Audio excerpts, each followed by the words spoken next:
공부하자, 숙제하자, 잔소리 그만하고 싶으시죠? 초등학교에 들어가면 이제 좀 알아서 하겠지 싶지만 아이는 아직 집중하는 시간이 짧고 놀고 싶은 마음이 더 크죠. 그런데 초등학교 저학년 시기가 자기주도 학습의 골든타임이라는 거 알고 계셨나요? 현장에서 많은 아이들과 부모님들을 만나면서 그게 정말 중요하다는 걸 느끼고 있어요. 이 시기에 부모가 어떻게 도와주느냐에 따라서 아이의 공부 습관이 크게 달라집니다. 그렇다면 스스로 공부하는 아이로 키우는 방법이 뭔지 궁금하시죠? 오늘은 오은영 박사님, 조선미 교수님, 송재한 선생님의 책을 참고해서 핵심만 쏙쏙 뽑아서 알려드릴게요. 뒤로 갈수록 더 중요한 내용이 나오니까 끝까지 시청해주세요. 자기주도 학습이라고 하면 뭔가 어려워 보이죠? 사실 되게 간단해요. 아이가 스스로 계획하고 스스로 실행하고 스스로 점검하는 거예요. 예를 들어 오늘 수학 문제집 5페이지 풀어야지 하고 아이가 스스로 정하고 실제로 앉아서 풀고 다 끝나고 나서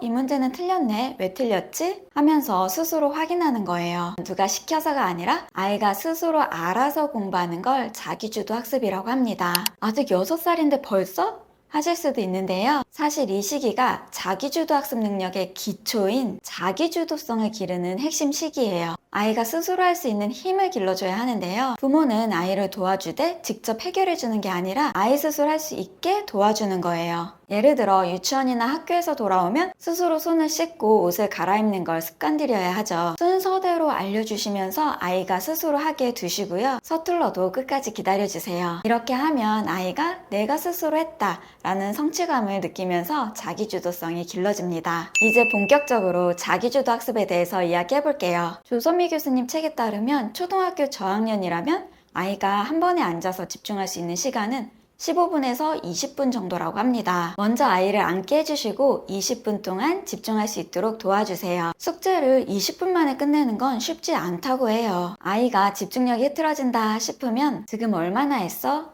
조금 남았네.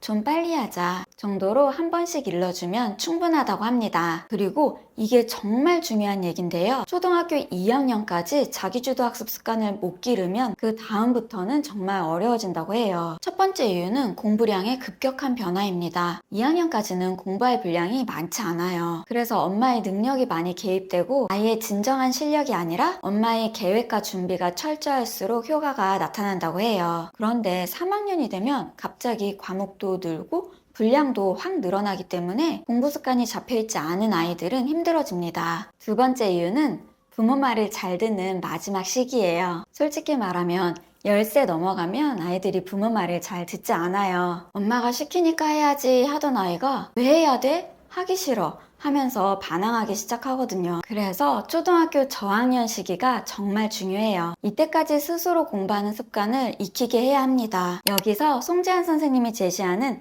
자기주도 학습 핵심 3단계를 알려드릴게요. 첫 번째, 책상에 앉아있는 훈련부터 시작해주세요. 자기주도 학습의 첫 걸음은 아이가 책상에 앉아서 집중할 수 있는 능력을 기르는 거예요. 아이들 집중력이 15분에서 20분이기 때문에 스탑워치를 이용해서 책상에 앉아있는 연습을 해주세요. 이 시간이 늘어나야 학교 수업 시간만큼 늘릴 수 있어요. 두 번째, 학습 계획을 세우는 연습을 해주세요. 여기서 중요한 건 일주일 단위로 계획을 세우는 거예요. 아이와 함께 이번 주에 뭘 할까 상의해보고요. 매일매일 해야 할 일을 구체적으로 적어보세요. 그리고 계획표를 만들어서 책상 앞에 붙여두는 거예요. 여기서 정말 중요한 포인트가 있어요. 아이 의견을 꼭 들어보세요. 국어는 언제 할까? 수학은 몇 페이지를 풀까? 하면서 아이가 참여하게 해야 해요. 그리고 시간보다는 학습량을 기준으로 세우는 게 좋아요. 30분 공부하기보다 수학 문제집 3쪽 풀기가 훨씬 효과적이에요. 세 번째, 실천하는 힘을 길러주세요. 세운 계획을 실제로 해보는 거예요. 아이가 계획표를 보면서 오늘은 이걸 하기로 했지 하고 스스로 확인하게 해주세요. 끝나고 나서는 계획표에 체크 표시를 하게 하면서 와, 계획대로 다 했네 하고 성취감을 느끼게 해주는 거예요. 이런 작은 성공이 쌓이면서 아이는 점점 더 체계적인 계획을 세우고 실천을 할 수 있게 됩니다. 이 3단계를 차근차근 연습해주세요.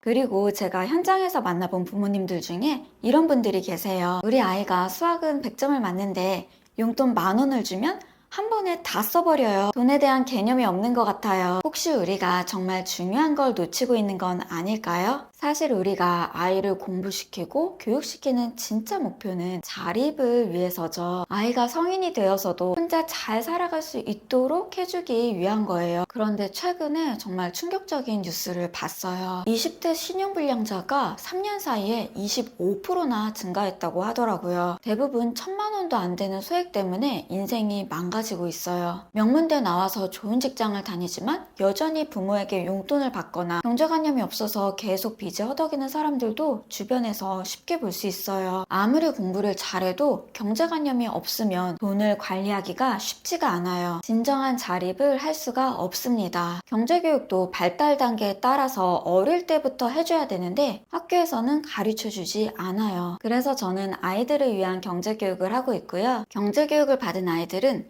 자기주도 학습 능력도 훨씬 뛰어납니다. 아이들이 돈 공부는 정말 좋아해요. 연상 고민도 자연스럽게 해결되고요. 너무 재밌어하고 공부라고 생각을 안 해요. 줌으로 4, 50분을 수업을 하는데 아이 집중력이 이렇게 좋은 줄 몰랐다는 말씀을 항상 들어요. 그리고 자기주도적으로 용돈 관리를 합니다. 이번 달에 장난감을 사려면 얼마가 모자라지? 매일 얼마씩 아껴야 하지? 하면서 스스로 계산하기 시작하는 거예요. 용돈을 받아서 어떻게 쓸지 계획하고 실제로 써보고 부족하거나 남으면 그 결과를 직접 경험하잖아요. 이게 바로 자기주도 학습의 핵심인 계획, 실행, 점검과 똑같거든요. 이렇게 재미있게 경제관념을 기르면서 자기주도 학습 능력도 동시에 기를 수 있어요. 자연스럽게 이 습관이 몸에 배이면 공부 계획을 세우는 데에도 적용을 할 수 있겠죠. 반대의 경우도 마찬가지예요.